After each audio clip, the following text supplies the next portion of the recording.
This is the Baroque cello piccolo. It is a cello with 5 strings in this case. It has the normal 4 strings that we know from the cello, C, G, D, A, plus a high E string on top, like the violins have, but an octave lower than the violin. The sound of the piccolo cello is therefore a much brighter and higher sound in a higher register than the normal cello. Not every cellist owns a cello piccolo because they are played so rarely, and this one was lent to me generously by a kind colleague, Joe Crouch. He owns this instrument, and it was made in Germany in 1739 in Erfurt, so in Bach's lifetime, by a man called Franz Schonger. Bach uses this instrument in quite a few of his cantatas as a solo instrument.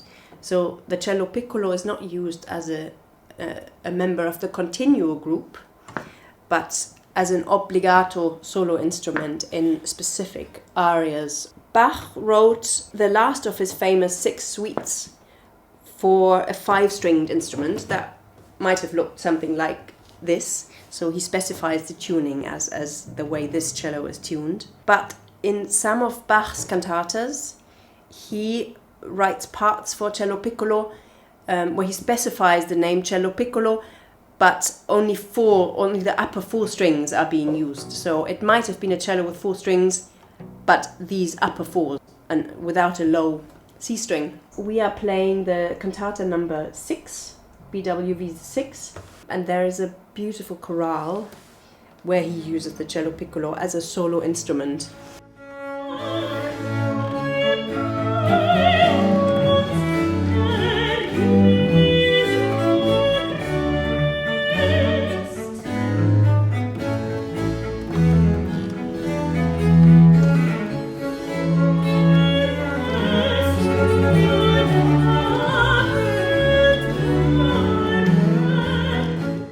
Instruments of the violin family were much less standardized in the 18th century than they are today. We have this idea that a cello looks a certain way and is tuned a certain way, and that's how it is. But there used to be a lot more flexibility, and we don't really know if these pieces written for cello piccolo were actually played like this, like we play the cello today, between the legs and vertically, or if they might have been played da spalla, meaning on the shoulder, on an instrument that was maybe somewhere between the size of a cello and a violin.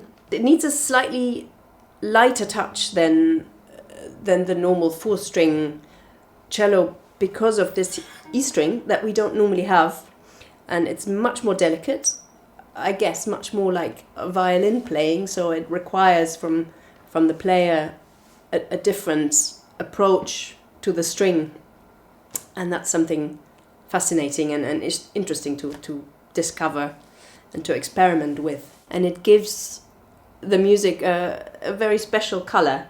There's always something bright and often connected in the text with joy or hope, and it has something bubbling and lively and optimistic, and it's a great joy to play, really. I find it really a privilege.